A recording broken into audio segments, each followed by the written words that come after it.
Good afternoon, Your Highnesses, Excellencies and dignitaries, members of the ABLF network and all of our wonderful guests here with us today. My name is Resham Kotecha, a policy and strategy specialist based in the UK, and as ever, I am delighted to be here with you at the ABLF. I have a fascinating guest now to introduce to you. His Excellency Loknath Sharma became a Minister of the Ministry of Economic Affairs in November 2018 after he won a seat in Parliament during the 2018 elections in his constituency. He heads the Ministry of Economic Affairs in Bhutan and is responsible to drive the country's economic growth, create jobs and improve the investment climate. So a big responsibility there. His Excellency has been at the forefront during the pandemic in working to keep the economy, prevent it from being disrupted by the pandemic, and he is already making plans to think ahead for a swift revival and rebuilding of the economy. So Your Excellency, thank you so much for being here with us today. It's a real privilege. Thank you so much. And at the outset, I would like to thank ABLF for the invitation to be part of this important forum to share some of my country's experiences and insights about combating the COVID-19 pandemic. Let me also mention that life and livelihood is a double-edged sword and debate continues. I'm particularly honored to be amongst many distinguished speakers from around the world, bring the warm greetings of the Royal Government and people of Bhutan. I'm sure I'll falter and may not be worthy for this forum, but our honor I cherish. Go ahead, please. Thank you. Thank you so much, Minister. So Bhutan has been considered to be one of the few success stories in the world in the fight against COVID with low mortality rates. Can you tell us, how did the country cope with the economic ramifications, and what specific measures were introduced by your government to mitigate the impact of the pandemic and to provide new opportunities for growth? Bhutan has fortunately been spared from the ravages of the pandemic due to the unstinting and far-sighted leadership of His Majesty the King. His Majesty knew what was coming. Well, we were still lost. His Majesty, from the beginning of the pandemic to this day, has been tirelessly traveling around the country, which include days of walking to oversee the numerous pandemic containment measures. With public health safety measures in place, the Royal Government, under the guidance and support of His Majesty the King, established the National Resilience Fund to support the livelihood of those who lost their jobs and for businesses as well. This really helped, and there was a moratorium on loan repayments with full interest relief. The half interest relief is still continued, and even the moratorium. This has helped them. Similarly, to mitigate the disruptions in supply chains, the government provided concessional interest rates for working capital for businesses to stockpile consumer goods and commodities, because we feared, being an importing nation with COVID coming up, there would be such supply. So we tried to ensure we had an adequate supply for 3 months, and to have minimum disruption, this was done. Similarly, manufacturing industries, we facilitate them to continue operation in a self-containment mode. And for them also, we facilitate stockpiling of raw materials for a few months through concessional interest. Similarly, we had to defer filing business income tax and corporate income tax and other, and particularly to those tourism and hospitality sectors. Similar measures were really been put into, and also some concessional financing. So overall, I would say that all this helped our economy stay, and the disruptions was minimum, a small economy. At the same time, the investment of the government, strategic investment of the government in hydropower sector really helped us to continuously get the revenue, because there was very less disruption in this. And whatever decline we had in other merchandise exports could be offset by this. And also, interestingly, during this time, retail, e-commerce, agriculture also saw growth, including domestic production. So now, in fact, with most of our eligible population vaccinated, we see some kind of tunnel or lights on the other side of the tunnel for the economy recovery mode. I'm done with this question. Brilliant. Thank you, Minister. Sounds like a really well thought through, multi-pronged approach to tackling what could have led to economic instability. And you've mentioned some sectors. You've mentioned hydropower. You've mentioned agriculture. But what about tourism? Because tourism has been one of the mainstays of the Bhutanese economy. But you would expect that an industry like tourism to take a huge hit during COVID. So how did you support stakeholders within that industry during the pandemic?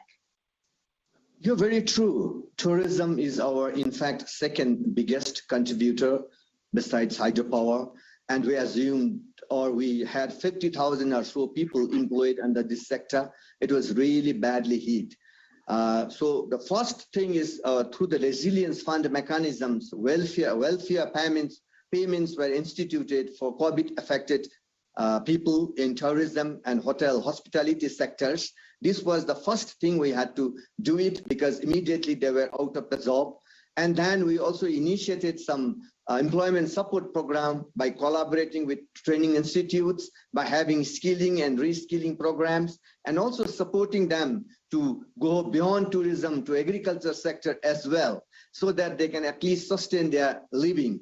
And still they're far from it because tourism is still hard hit, and with tourism is the hospitality hotel sector. And for hotel sector in particular, besides providing all those welfare schemes or takeaway cash transfer through His Majesty's support, we also provided quarantine facilities for hotels. So hotels took up the quarantine facilities. And as we have 21 days quarantines for those coming from outside, and even 7 days quarantines who travel from high risk part to low risk, the hotels were pretty good doing the quarantine, maintaining the quarantine facilities. This was also kind of support, though it might not have fully supported what used to be normal times, but this really helped them. And the other thing we did in tourism sector is also to engage some of them into the domestic tourism sector. We started supporting domestic tourism sector. So at the end, what I would like to add is now, with the first tourist arriving in the country few days earlier, we're hopeful that this sector will again come back gradually. Bhutan received its first tourist, I think, 2 days back. Thank you. Great, thank you. Well, sounds like you've taken that quarantine really seriously, even internally. That's incredible. And which sectors in Bhutan have seen maximum recovery? And what do you think were the factors that contributed to those sectors being able to recover so quickly and so effectively? Well, when you say recovery, I would rather term that we use. I would rather say that not only from the recovery point of view, also during the pandemic point of view, vis-a-vis almost same. That one is agriculture. Agriculture sector has really done very well because during this pandemic time, most of the displaced people also went into the agriculture sector, into their farms, into their houses, into their families to meet their grandparents and also to get in touch with their origins, with their rural communities. So agriculture really picked up well, and government also supported agriculture through economic contingency plan, where we supported with one of the maximum budget to boost agriculture. So agriculture has really done well, and also through agriculture, domestic production, and also some kind of finished products through agriculture, we supported through some concessional loans. So agriculture has really done well. Then the other sector that really did well, or recovered, or had been doing well and even recovered well is a retail sector. Retail and wholesale sector really did well during the pandemic as well as now, and it's picking up well, except in some areas where we had series of lockdown, particularly area called Phuntsholing, which didn't have good situation with COVID. It is there where we are having some issues. Otherwise, in the rest of the countries, retail and those things are picking up. Even financial services have done well, and in this thing, e-commerce really picked up well. We have seen lots of retail e-commerce in this sector, and industries are also doing well because we have supported them some concessional loans, even demand electricity charges concessions, deferment of loan repayment, and all those things, and help to stockpile their raw materials and facilitating continuously export as well as import, help them to stay on. So broadly, I would say that these are the sectors which look very optimistic for the regrowth, quick regrowth here and also, as well as during the pandemic, they were doing well. Thank you. Thank you so much. And I want to move on to talk for a second about technology, because you mentioned e-commerce. So let's move swiftly onto technology, because a lot of developments have taken place on the technology front, like the development of contact tracing apps, the launch of the Bhutan information portal, and so on. How did you leverage technology to combat the crisis? Well, technology had always been there, but I think the importance of technology during this crisis or COVID-19 has really been timely. Not only Bhutan, I'm sure all the countries have had advantage of this, and they might have leveraged IT very much. For us, we had to, because our schools were placed in rural places, and most of the schools in the bordering areas in the southern region with a high risk of COVID transmission, as all our goods come through these ports, through these points. So e-learning was one of the developments that we could do during this time by leveraging IT. It has really helped. And when we see now, students really took advantage of this time, and e-learning has improved. Our students have improved uses of their gadgets, and e-learning helped them. In fact, in a whole year, probably we had only a few months of schools that still students did very well. Then with it, we could also come out with some of the apps, group trace, like we had where we could trace citizens going to any offices, anywhere. They could simply scan the app and then they're going to go out and in. So if we trace a COVID case there, we could immediately leverage and see who all were engaged with them or who were there. So there were other apps including how do we stockpile and things like that. And basically e-commerce, again, as I said, e-commerce has really taken a boost. E-commerce wasn't that much prevalent here. It was still in its infancy stage. But during this pandemic, most of the retailers have gone e-commerce. Most of the shops went e-commerce, into IT platform, and this has really done well. So I would rather say that we have taken the leverage of IT, and there are many other things within this IT which we are doing. Most of our meetings happened online. Most of our payments went out online. So many of these things happened during this time. I would say this is a great boost for that. Thank you. And Minister, I want to pick up on what you've just said there about the opportunities and the boost. And of course, through very, very difficult times, you and your government have been able to leverage some of the opportunities, to support your people. So what are the new opportunities that the pandemic has provided for growth? What have you identified, and where do you think those opportunities will continue to lie? Well, this is the pandemic has really brought in some of the thoughts in front. How do we go ahead? Because the regional trading, the global trading itself is an issue. Now, the regional trading, how do we do this? These are some of the areas that which we, and also for us, for a nation like us, how do we ensure our domestic productions? How do we lessen the burden of the import? And then we try to capitalize on our own import substitution. And how do we skill our people? One thing it brought in the front is skilling and reskilling. How do we skill our people and reskill and make robust our system so that any kind of shocks do not hamper us? And also, how do we continuously enhance export, use our resources, skill and reskill, and use our resources for export. Export enhancement is a must, but again, import is equally important. So if we don't skill and reskill our workforce, we will again be into a difficult stage. Like the construction sector in Bhutan is mostly through the imported workers. Here we are facing some of the issues. Similarly, our internal strength at our own agri sector, and then tourism and hotel sectors, like tourism and hotel sector is very important. But how do we ensure that our domestic tourism also grows, as well as international tourism, and one of the sector is soft knowledge, soft skills. How do we develop? Similarly, the hydropower which we had been doing it. How do we enhance and how do we ensure that it doesn't fall into the shocks of all these things? So our future is very important. For our future, immediate as well as long-term interventions are required for the long-term stability of the economy. I think more regional cooperation is required. More global cooperation is required, more support to the developing nations and least developed nations is required, and financing is very, very important at this stage. And for this, there are international agencies, there is development policy credit provided by World Bank. I'm sure all this will come forward and help us, everyone. Thank you.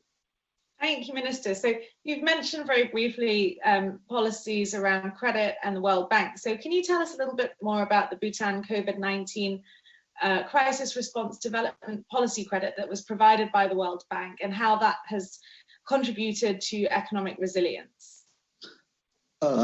It was very timely, and as always, they provided us around $35 million in the financial year 2020-2021, and this really supported royal government's effort to provide fiscal, economic, and social relief from the crisis induced by this pandemic. There were reforms we already anticipated, and this really helped us, and also to develop our infrastructure and help us economically diversify pie and support some of our skilling programs, basically economic resilience and environmental sustainability. Like we use this DPC in goods and services tax, which we are about to implement by next year. Similarly, in the tourism sector, how do we come with a policy? Similarly, being a carbon negative country and to ensure that there is neutral carbon always, the carbon credit, and then how do we strategize this? How do we make sure that greenhouse gas emissions and all those things, human settlement, all those things are strengthened, and we really ensure that we are always carbon neutral as mandated by a constitution. These are some areas that help, and then the other area is on social and health impact of COVID. TPC supported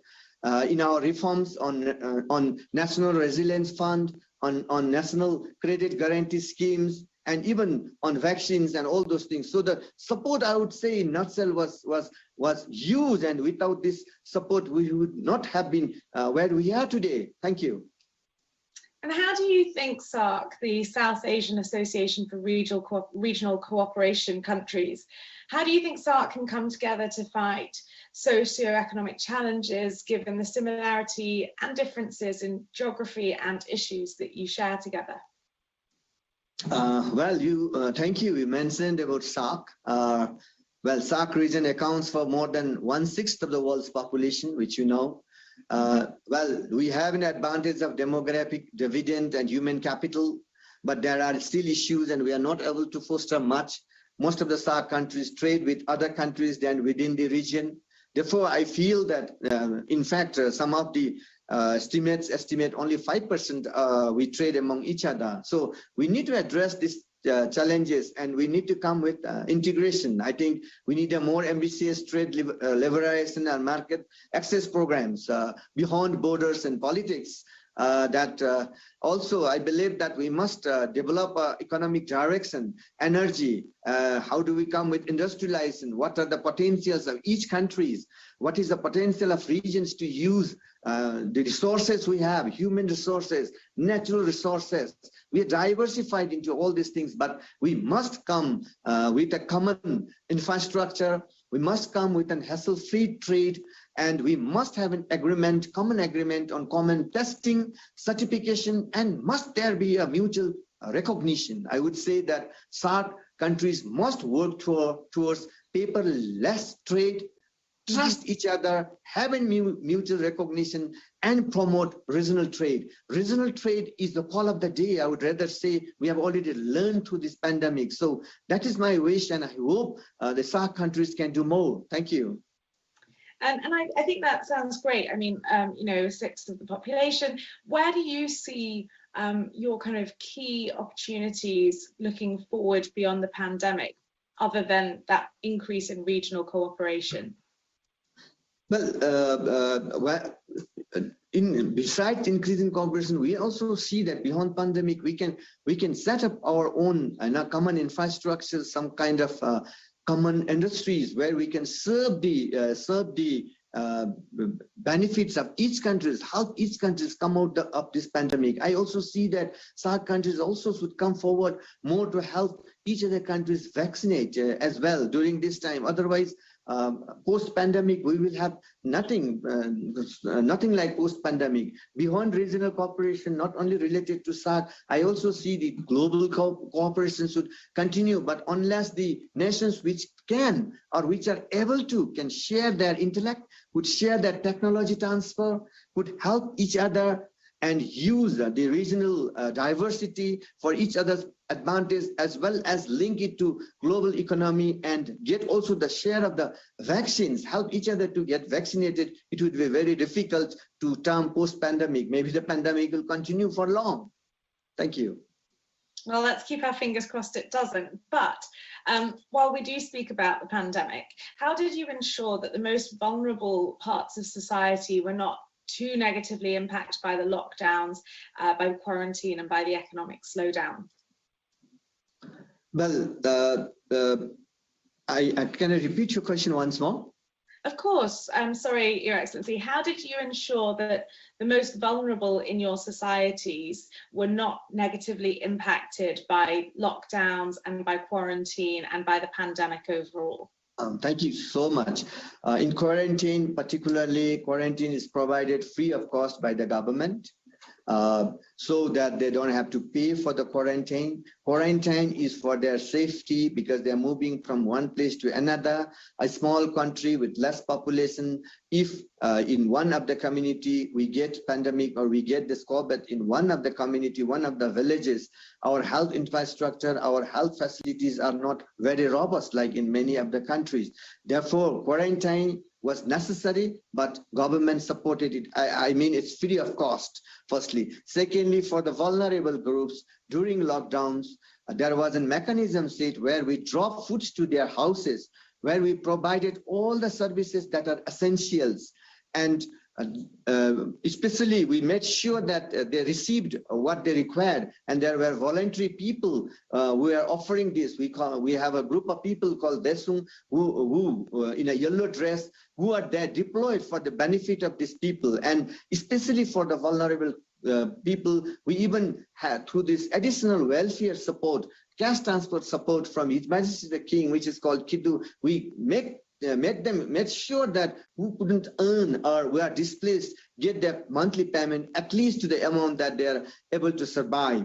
Not only that, the vaccination programs was taken to all the villages, and other health programs were continuously provided in a COVID protocol. The protocol was such a way that it conveniently it was done, and there were task forces, that there were groups set up who would help the vulnerable group, who will help the people get their belongings. They just have to call a toll-free number, and things will be there in their houses. So this worked really well, and so far, even with lockdowns, not so much disruptions, not so much difficulty had been faced, though I do understand lockdowns are very difficult to handle, but I would say that we have handled quite well.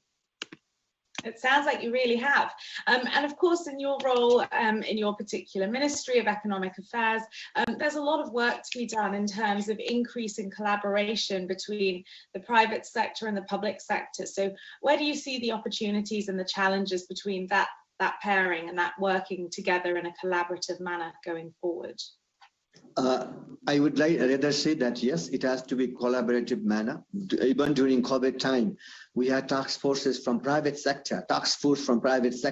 We had been continuously working that where the challenges were for the private sector during the pandemic, how the private sector would support the government during the pandemic time, and how can we come together to work. So task forces for the private sector was also instituted for COVID. It's called COVID Task Force of Private Sector. So it's, well, we also had the regional and the national level task forces. So this is how the collaboration is done. And at the same time, Bhutan is a very small country. That's why we don't divide between private and the government, because some of the works strategically for a developing economy like ours, it has to be taken by the governments, by the state as well. But we give focus to private sector.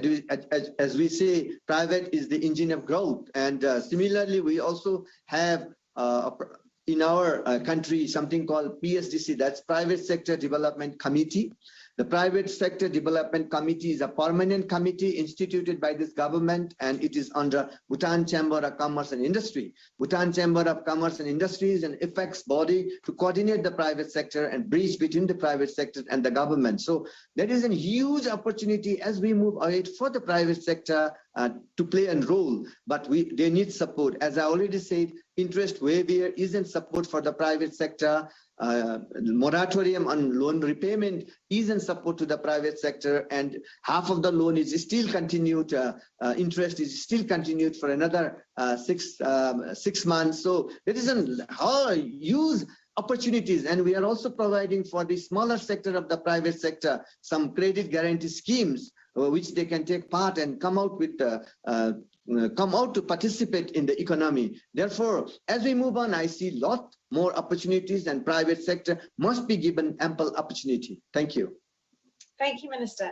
And I want to talk for a second about climate change and sustainability. We've obviously got COP26 happening this year. It seems as though around the world, people are talking more and more about sustainable growth. And of course, you already in Bhutan have a huge focus on hydropower. So how do you see your role in tying together economic growth and sustainability?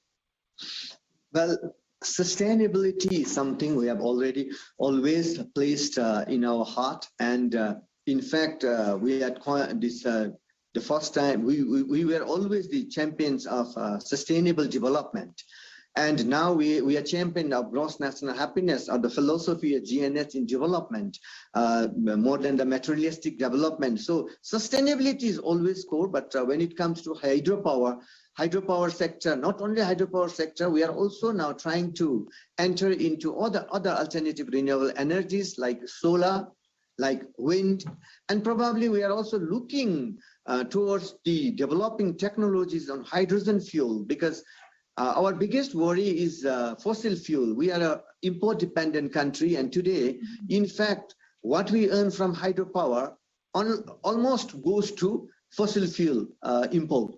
And if we can substitute, or if there is a way, how do we work towards that? That would be a great boon. That's why we're trying to see the sustainability from all these sites. And we also would like to say that in the sustainability, our aim is always to respect nature, to respect ecology, to respect environment, where the constitution ensures that we have at least 60% of forest cover. Currently, the literature shows 70%. So hydropower will go on.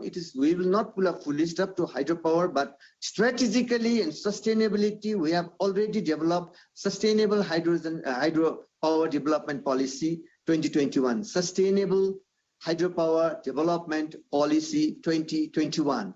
Therefore, everything we do will be sustainable, and hydropower will be sustainable too. Thank you. That sounds fantastic. Thank you so much, Minister. You've given us so many fascinating insights, and I wish we had more time with you. But sadly, we've come to the end of our session. To our audience, if you've got thoughts, questions, comments, please do post them on live social media wall with the hashtag ABLFcity. And remember that if you missed the beginning of this brilliant session or any other sessions, you can come back right here today once the day ends and watch all of these sessions from today and previous conclaves on demand. So thank you, Minister, so much for joining us, and to our audience, thank you for joining us today. Remember that we are back every month featuring global leaders in powerful conversations. Thank you, and see you again.